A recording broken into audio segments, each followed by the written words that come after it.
Hello students. तो आज के लेक्चर में हम डिस्कस करेंगे स्टेटमेंट इंटरफेस को। इसके टाइप्स कितने हैं वो हम देखेंगे।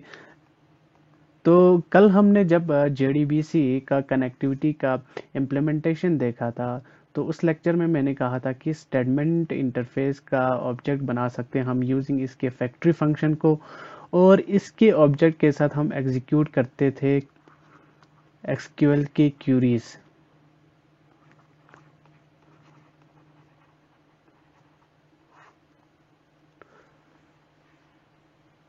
तो स्टेटमेंट टोटल हमारे पास इसके टाइप्स हैं, हमारे पास 3 टाइप्स हैं इसके। पहला सिंपल स्टेटमेंट, सेकंड है हमारे पास प्रीपेयर्ड स्टेटमेंट, एंड थर्ड है हमारे पास कॉलेबल स्टेटमेंट। तो ये 3 टाइप के स्टेटमेंट है। तो कल जो हमने अपने इम्प्लीमेंटेशन में देखा था, स्टेटमेंट क्लास का जो हम ऑब्जेक्ट बनाते थे, इंटरफेस का सॉरी, स्टेटमेंट करके फिर STMT किया था, फिर यूजिंग कनेक्शन के ऑब्जेक्ट को डॉट एक फैक्ट्री फंक्शन हमने यूज किया था क्रिएट स्टेटमेंट करके।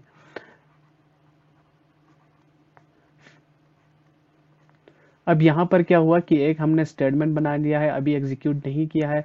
अब फिर इस ऑब्जेक्ट को यूज करके स्टेटमेंट डॉट हम एग्जीक्यूट क्यूरी या अपडेट क्यूरी कर रहे थे हम, और यहाँ पर हम SQL का क्यूरी ले रहे थे। ठीक, और यहाँ से कुछ अगर हमें टपल या टेबल, अगर वर्चुअल टेबल कुछ मिल रहा है उसको कहीं पर रखना है, तो हम रिजल्ट सेट ले रहे थे, रिजल्ट सेट क्लास, और उसका ऑब्जेक्ट के अंदर हम इसको सेव कर रहे थे। नाउ ये जो यहाँ पर हमने यूज़ किया, जहाँ पर मैं सिंपली यहाँ पर क्यूरी लिख के SQL के क्यूरीज को क्या कर रहा हूँ, लिख पा रहा हूँ। ये हो गया हमारा सिर्फ सिंपल स्टेटमेंट। जैसे कल हमने, अगर आपको याद होगा, यहाँ पर एक यूज़ किया था कि यहाँ पर मैं क्या बना रहा हूँ, एक स्टेटमेंट का ऑब्जेक्ट है, उसको क्रिएट कर लिया। अब यहाँ पर इसके होने के बाद क्या हुआ है कि हमारे स्टेटमेंट का ऑब्जेक्ट तैयार हो गया है, जो कि क्या है, एक स्टेटमेंट। ठीक, उस स्टेटमेंट को यूज़ करके हमने 2 क्वेरीज एग्जीक्यूट किया थी। एक तो ये इंसर्ट वाला, दूसरा सेलेक्ट स्टार फ्रॉम कोर्स की, यानी कोर्स का जितने भी है वो हमने दिखाया था। Execute update and execute query function चलाया था इसी पे। ये हुआ सिंपल स्टेटमेंट। जो पहले वाला टाइप है वही है, क्योंकि इसमें हम क्या करते हैं, पूरा का पूरा क्यूरी लिखते हैं, फिर इसको एग्जीक्यूट करते हैं। यहाँ पर भी पूरा का पूरा क्यूरी लिखा और एग्जीक्यूट किया। ठीक, नाउ मान लेते हैं कि हमारे पास बहुत सारे इंसर्ट फंक्शन है। 10 रोज को हमने इंसर्ट करना है अपने टेबल में। ठीक, अब मैं हर बार इंसर्ट इनटू, जैसे हमारे टेबल का नाम था पिछले वाले कोर्स, फिर इसके बाद वैल्यूज़ करके मैं बार बार इसके अंदर कोई भी वैल्यूज़ डालूंगा, तो मुझे ये 10 बार लिखना होगा। 10 टाइम मुझे इंसर्ट इंसर्ट इंसर्ट करना होगा। ना इससे क्या होता है कि 10 बार यही SQL का क्यूरी मुझे 10 बार चलाना है, इसकी वजह से एग्जीक्यूशन टाइम हमारा बढ़ जाता है। हमें सेम वही क्यूरी एग्जीक्यूट करना है, लेकिन बार बार हम उस क्यूरी को क्यों लिखेंगे। तो उसके लिए हम यूज करते हैं, क्या करते हैं, प्रिपेयर्ड स्टेटमेंट का। नाउ प्रिपेयर्ड स्टेटमेंट क्या करता है कि एक बार क्यूरी हमने डिजाइन कर लिया, जैसे इसका लिखने का तरीका है, सिंटेक्स है प्रिपेयर्ड का, सिंटेक्स है प्रिपेयर्ड स्टेटमेंट, फिर इसके ऑब्जेक्ट का नाम जैसे हम PST रखते हैं, इक्वल टू, फिर कनेक्शन का नाम उसी के साथ हमने जोड़ना है, डॉट। हम यहाँ पर पहले क्रिएट करते थे, अब यहाँ पर हम करेंगे प्रिपेयर स्टेटमेंट। एक फंक्शन है हमारा प्रिपेयर स्टेटमेंट, और किसको प्रिपेयर करके रखना है हमने, वो यहाँ पर हम क्यूरी लिखेंगे। जैसे मेरा यहाँ पर इंसर्ट था, तो वो सारा हम यहाँ पर लिखेंगे। नाउ इससे क्या होगा कि एक बार हमने इसको प्रिपेयर कर लेना है एक क्यूरी को, और बार बार हम ये क्यूरी लिखने की ज़रूरत नहीं। मैं क्या करूँगा, इसके कुछ फंक्शन यूज़ करूँगा, जैसे pst डॉट करूँगा और मैं करूँगा सेट। अगर मेरा रो इंटीजर है या फ्लोट है जो भी है, जैसे मेरा इंटीजर है वहाँ पर cid है, तो मैं करूँगा सेट int। फिर यहाँ पर क्या करूँगा, मैं पैरामीटर वैल्यू दे दूंगा इसका प्रिपेयर स्टेटमेंट का कि पहले वाला कौन सा है। अगर फर्स्ट है दैट इज़ हमारा cid है तो फर्स्ट, एंड फिर इसको एक वैल्यू दे दूंगा, जैसे इसका cid 10 डाल दिया मैंने। और इसी स्टेटमेंट के साथ मैं डालूंगा pst डॉट सेट स्ट्रिंग, क्योंकि दूसरा हमारा कोर्स था उसको मैं यूज़ करूंगा टू, दूसरा वाला ये कॉलम है, ठीक। और उसका वैल्यू डाल दूंगा यहाँ से कुछ, जैसे कि हम डाल देते हैं html डाल देते हैं या PHP कुछ कोर्स का नाम। तो इस तरह से हम यूज़ कर सकते हैं। इसको मैं अच्छे से दिखाऊंगा जब मैं प्रैक्टिकल इम्प्लीमेंटेशन हम करेंगे इसकी। तो प्रिपेयर स्टेटमेंट को यूज़ करके हम क्या कर सकते हैं कि क्यूरी को पहले ही प्रिपेयर कर सकते हैं और जब चाहे हम इसको रीयूज़ कर सकते हैं। तो इसका एक हम एग्जांपल देखेंगे। तो ये वाला क्यूरी हम हटा देते हैं, कल हमने किया था। हम सिर्फ ये टेबल का रखते हैं क्योंकि हमें बाद में ये अपडेशन देखनी है। तो पहले हम देखते हैं अपने डाटाबेस में कौन कौन से क्यूरीज पहले से लगे हुए हैं, ये डिटेल्स हैं।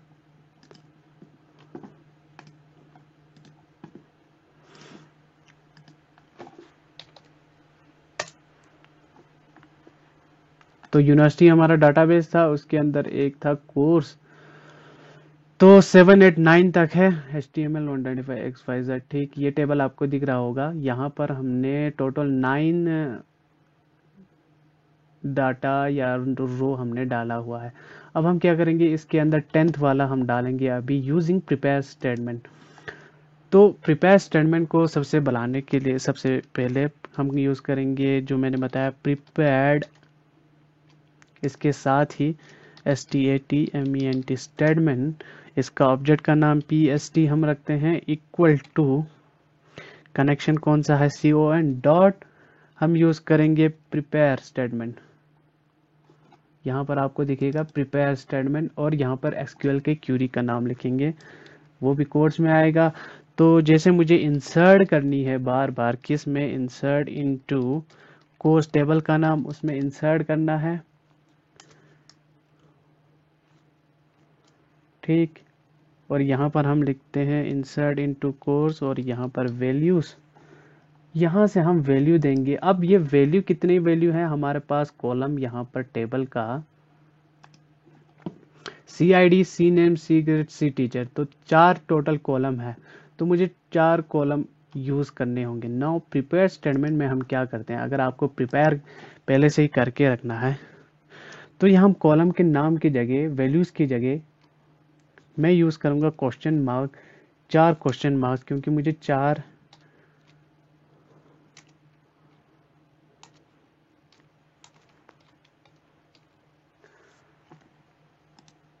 और यहाँ पर मैं इसको बंद कर देता हूँ। अब ये डिज़ाइन किया है मैंने, इंसर्ट इनटू कोर्स वैल्यूज, ठीक। प्रीपेड स्टेटमेंट का S कैपिटल आएगा यहाँ पर। और ये एक चीज याद रखना है, यहाँ पर यूज करेंगे RED प्रिपेयर्ड स्टेटमेंट, और यहाँ पर प्रिपेयर स्टेटमेंट, ये फंक्शन है हमारा फैक्ट्री फंक्शन, और ये इंटरफेस का नाम ही है प्रिपेयर स्टेटमेंट, ठीक। और यहाँ पर हम क्यूरी को क्या करेंगे, डिजाइन करेंगे। और यहाँ पर फिर पहले हम क्या करते थे, सीधे वैल्यूज डाल देते। अगर स्टेटमेंट की बात करें तो वैल्यू 10 आएगा, फिर इसके कोर्स का नाम, फिर हम इसको यहाँ पर कोर्स में जैसे PHP मुझे अगर डालना हो तो मैं यहाँ पर PHP डालता हूँ, फिर ग्रेड यहाँ पर जो भी डालना था 120 ग्रेड डालता हूँ, ठीक। लेकिन अभी हमने एक एक करके डालना ही नहीं है, हमने सिर्फ डिज़ाइन करके रखना है। हम इसको किस तरह से यूज़ करेंगे प्रिपेयर स्टेटमेंट को, वही मैं दिखाना चाहता हूँ। फिलहाल जब हम डिज़ाइन कर रहे हैं, प्रिपेयर स्टेटमेंट को प्रिपेयर कर रहे हैं, तब हमने क्या रखना है, इनको क्वेश्चन मार्क, जितने भी आपके कॉलम है सबको क्वेश्चन मार्क रखना है। अब इनके अंदर वैल्यू हम डालेंगे यूजिंग इसका ऑब्जेक्ट प्रिपेयर स्टेटमेंट का, जो कि क्या है PST। फिर मैं यूज़ करूँगा डॉट, अब मुझे मुझे पता है कि जो सबसे पहला वाला कॉलम है वो CID है और उसका टाइप है इंटीजर, क्योंकि 1 2 3 आएगा तो इंट। सेकंड का है यहाँ पर टेक्स्ट, तो वी आर वेर केयर तो स्ट्रिंग। थर्ड का फिर से इंट और लास्ट का फिर से स्ट्रिंग। या तो उसको लिखने के लिए हम बार बार एक फंक्शन यूज करेंगे इसके ऑब्जेक्ट के साथ। मैं यूज करूंगा सेट pst डॉट सेट, तो पहले वाले का इंट, और यहाँ पर दो चीज आ गई इस फंक्शन को सेट इंट को, एक पैरामीटर इंडेक्स, दूसरा उसका वैल्यू x। तो इस फंक्शन के हिसाब से पहला वाला पैरामीटर यही है, तो इस पैरामीटर ये 1 है, ये 2 है, ये 3 है, ये 4 है। तो यहाँ पर मैं डालूंगा, यानी इंटीजर वैल्यू कहाँ पर जाएगा, फर्स्ट पैरामीटर पे, और उसका वैल्यू जाएगा यहाँ से मैं लिख सकता हूँ 10। तो इसके बदले क्वेश्चन मार्क पे बदले जब हम एग्जीक्यूट करेंगे तब हमें क्या दिखेगा 10। नेक्स्ट जो हमारा नेक्स्ट कॉलम है वो है सी कोर्स ने, सब्जेक्ट का नाम था सी नेम, तो एक स्ट्रिंग है तो उसके लिए हम फंक्शन यूज करेंगे इसी ऑब्जेक्ट के साथ pst डॉट, अब यहाँ पर यूज करूंगा मैं सेट स्ट्रिंग का, क्योंकि ये स्ट्रिंग फंक्शन है और पैरामीटर इस फंक्शन के हिसाब से फर्स्ट नहीं है सेकंड में एक स्ट्रिंग जाएगा। तो यहाँ पर मैं लिखूंगा सेकंड पे एक स्ट्रिंग, तो स्ट्रिंग के कोट्स के अंदर हमें लिखना पड़ेगा और इसको मैं दे दूंगा php। और इसी तरह थर्ड वाले कॉलम के लिए pst फिर से इंटीजर है तो सेट इंट, और थर्ड वाला पैरामीटर और इसके अंदर वैल्यू हम डालेंगे इसका ग्रेड php का 135। मैं कल वाले कोर्स टेबल को यूज कर रहा हूं, तो pst डॉट लास्ट में सेट फिर से स्ट्रिंग, टीचर का नाम हमने रखना था, सेट डॉट सेट कैपिटल में स्ट्रिंग,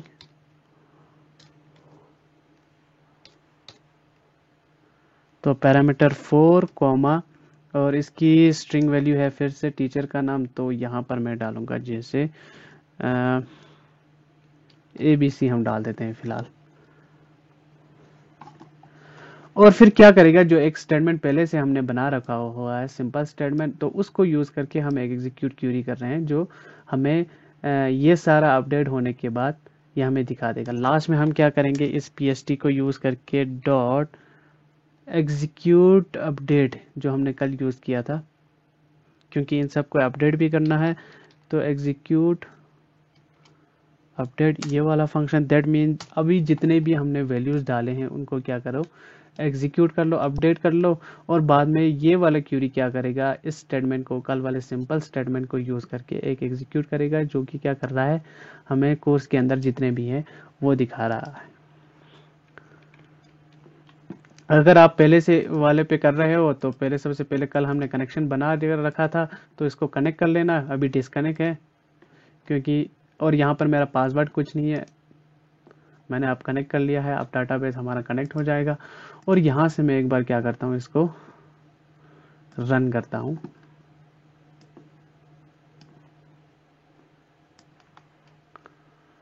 और can not that do not process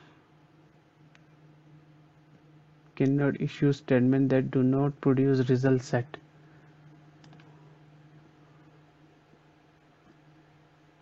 यहाँ पर हमने कुछ SELECT, हाँ यहाँ पर गलत लिखा है क्यूरी को।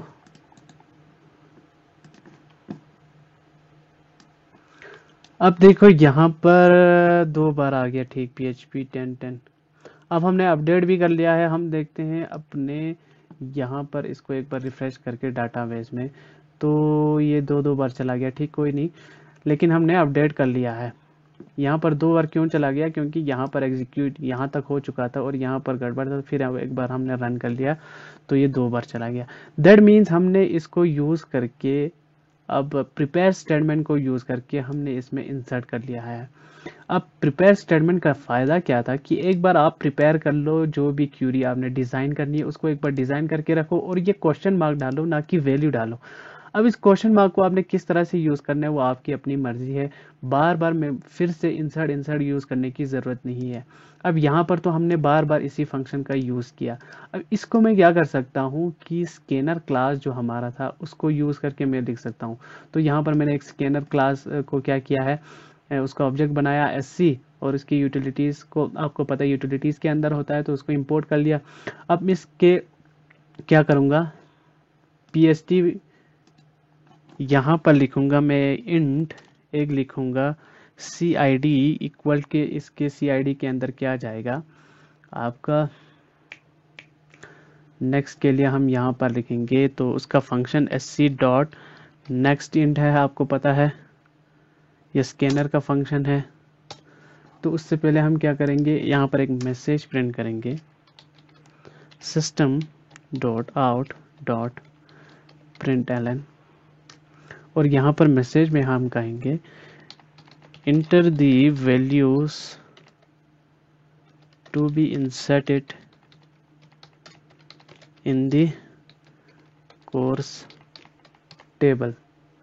ठीक, जो ही ये मैसेज दिखेगा हमने इस वाले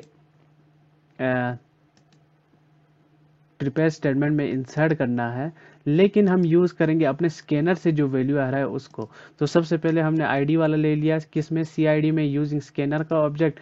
दूसरा हमें चाहिए ये C ग्रेड C नेम वाला, तो उसके लिए हम यूज करेंगे एक स्ट्रिंग का, स्ट्रिंग मैं यहाँ पर लिखूंगा C नेम इक्वल टू, इसके अंदर क्या चला जाओ SC डॉट, तो स्ट्रिंग के लिए हम लिखते थे x नेक्स्ट लाइन, ये वाला फंक्शन यूज करूंगा, और यहाँ पर चेंज करता जाऊंगा कि पहले में अब वैल्यू नहीं डालनी है बल्कि CID डालना है। ठीक, और यहाँ पर स्ट्रिंग के बजाय अब क्या डालना है, C नेम। ये दो हो गए, अब इन दोनों का हम बनाएंगे। तो नेक्स्ट है हमारा फिर से एक इंटीजर, तो इंट ग्रेड लिखूंगा मैं यहाँ पर C ग्रेड, उसके अंदर आप दे दो equal to SC dot next, यानी स्कैनर पर जो भी तीसरा जो आउटपुट आएगा वो एक इंटीजर आ जाएगा, उसको सेव होगा C ग्रेड में, और वो किसको दे दो, इस वाले को। तो यहाँ पर मैं लिखूंगा C GRAD ग्रेड।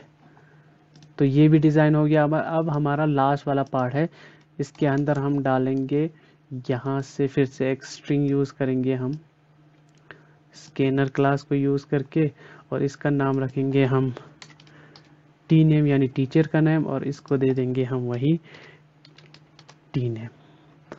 अब हमने क्या कर लिया है, एक तो हमने ये एक प्रिपेयर कर लिया है स्टेटमेंट, दैट मीन्स एक डिज़ाइन कर लिया है अपना SQL की कमांड, जिसमें वैल्यू फिलहाल हम नहीं डाल रहे हैं बल्कि सिर्फ क्या रख रहे हैं हम, question mark question mark question mark question mark. ठीक, यानी हमारे पास 4 कॉलम्स है, और 4 कॉलम में बार बार मुझे इंसर्ट करने के लिए मुझे क्या डालना पड़ता है, हर बार वैल्यूज़ को अलग अलग लिख के अलग अलग फिर से एक बार इंसर्ट, फिर से एक बार इंसर्ट, इस कमांड को चलाते रखना पड़ता था।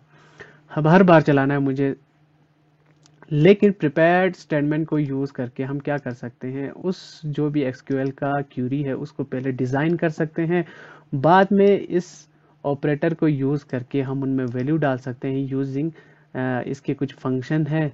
इसी का ऑब्जेक्ट हमने यूज़ करना है PST डॉट सेट, अगर कोई इंटीजर वैल्यू है तो उसके अंदर स्ट्रिंग का कोई वैल्यू है तो स्ट्रिंग सेट स्ट्रिंग यूज़ करेंगे। एक चीज़ याद रखनी है, अगर इस वाले में डालना हो दैट मीन्स पैरामीटर फर्स्ट है तो यहाँ पर पैरामीटर फर्स्ट लिखना पड़ेगा, दूसरे का है तो दूसरे का सेकंड, तो इसको इधर उधर भी लिख सकते हो आप।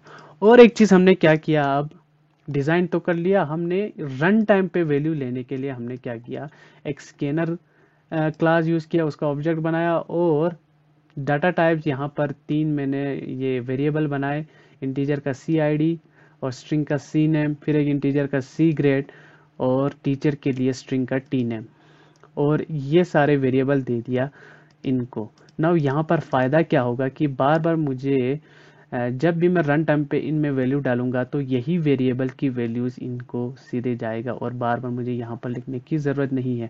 तो हम रन टाइम पे वैल्यू लिख सकते हैं बार बार। इसको मैं फिर से एक बार रन करूँगा, फिर से चला सकता हूँ, फिर से एक बार रन करूँगा।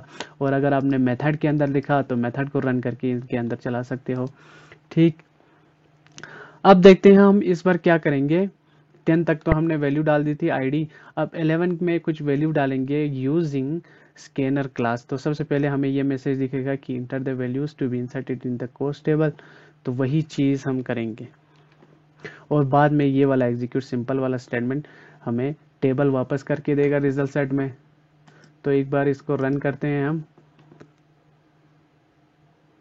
अब यहाँ पर मैसेज आप दिख चुका है, तो इसको थोड़ा बड़ा कर लेता हूँ मैं। यहाँ पर देखो enter the values to be inserted in the course table. तो सबसे पहले कि 11 यानी ये वाला पार्ट क्या है, आपका आईडी। नेक्स्ट हमने एक स्ट्रिंग डालना है जो कि क्या है, आपका कोर्स नेम। तो यहाँ पर मैं डालूंगा कोर्स में इस बार PHP हमने डाल दिया, CSS डाल देते हैं, CSS। फिर हमने डालना यूटिलिटी इनपुट मिसमैच। यहाँ पर एक एरर आ गया है, फिर से एक बार देखते हैं इसको। set string cname is equal to next line।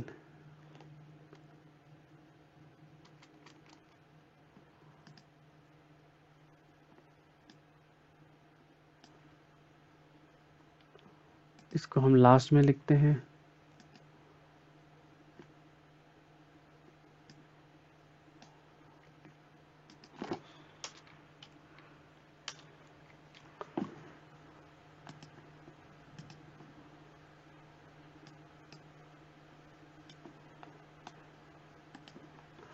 फिर से एक बार रन करते हैं, हम डालेंगे इसके अंदर 11। फिर था हमारा नेक्स्ट क्या है, CID के बाद C ग्रेड, ग्रेड डालेंगे हम 255 डाला। फिर नेक्स्ट है हमारा C ग्रेड के बाद C नेम, कोर्स का नाम हम डालेंगे CSS।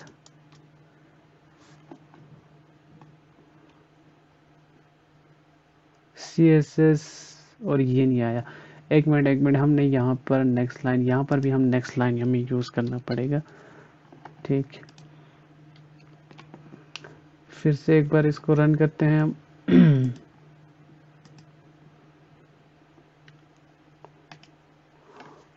इस बार 12 डालेंगे आईडी। ठीक, नेक्स्ट ग्रेड है हमारा, तो 255 ग्रेड रखते हैं।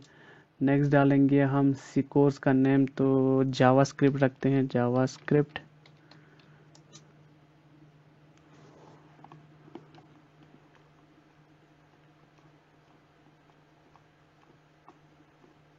यहाँ पर स्कैनर में कुछ गड़बड़ आ रहा है, 12 से कोर्स नेम नहीं आया।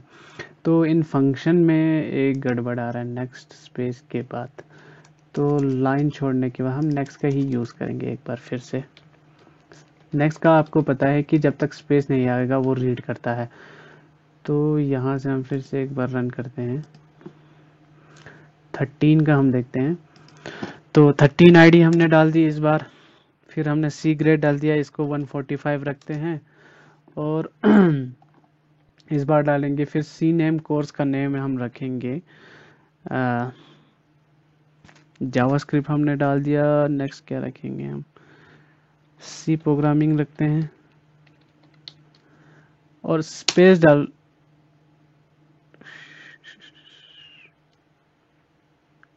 ALI। अब यहाँ पर क्या गड़बड़ हो गया, C के बाद भी मैंने स्पेस डाल दिया। तो C हाँ वैसे आ गया है 3C और प्रोग्रामिंग यहाँ चला गया, क्योंकि यहाँ पर नेक्स्ट वाला क्या करता है, स्पेस के बाद लेता नहीं है। तो फिर से एक बार चलाते हैं, इस बार हम सही करेंगे। तो 13 आईडी नंबर और ये 135 डाल देते हैं, ग्रेट। और नेक्स्ट है हमारा कोर्स का नाम, हम रखते हैं इस बार FORTRN, फोर्ट्रन। और जो ही स्पेस डालूंगा तो नेक्स्ट वाला ये टीचर का नाम लेगा। तो फोर्ट्रन के बाद मैं यहाँ पर अपना अली रखता हूँ। अब देखना, ये जो 13 पे जो हमने वैल्यू डाली है 13 फोटोन, ये ग्रेड भी आ गया और टीचर भी आ गया, ये सही आ गया है। तो ये फंक्शन का कुछ गड़बड़ हो रहा था। नेक्स्ट में आपको पता है कि एक स्ट्रिंग को लेता है, करेक्टर वैल्यूज लेता है तब तक जब तक स्पेस नहीं आ जाता। नेक्स्ट लाइन पे क्या हो रहा था, जो ही हम इंटर कर रहे थे वो सीधा वापस आ रहा था क्योंकि लाइन चेंज हो रहा था।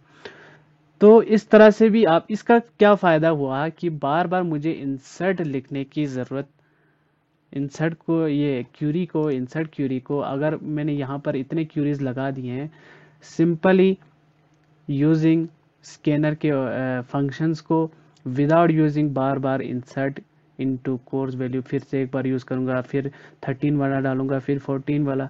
अब ये करते जाएंगे कि जितने भी आपको रोज़ इंसर्ट करनी हो आपका एग्जीक्यूशन टाइम उतना बढ़ जाएगा। अब ये आपके एप्लीकेशन पे एग्जीक्यूशन टाइम बढ़ जाएगा तो आपके एप्लीकेशन पे कोई फ़ायदा नहीं है। तो हम क्या कर सकते हैं, तो हम एक दूसरा एक प्रिपेयर स्टेटमेंट नाम का एक इंटरफेस लिख सकते हैं जो कि एक टाइप है स्टेटमेंट का ही।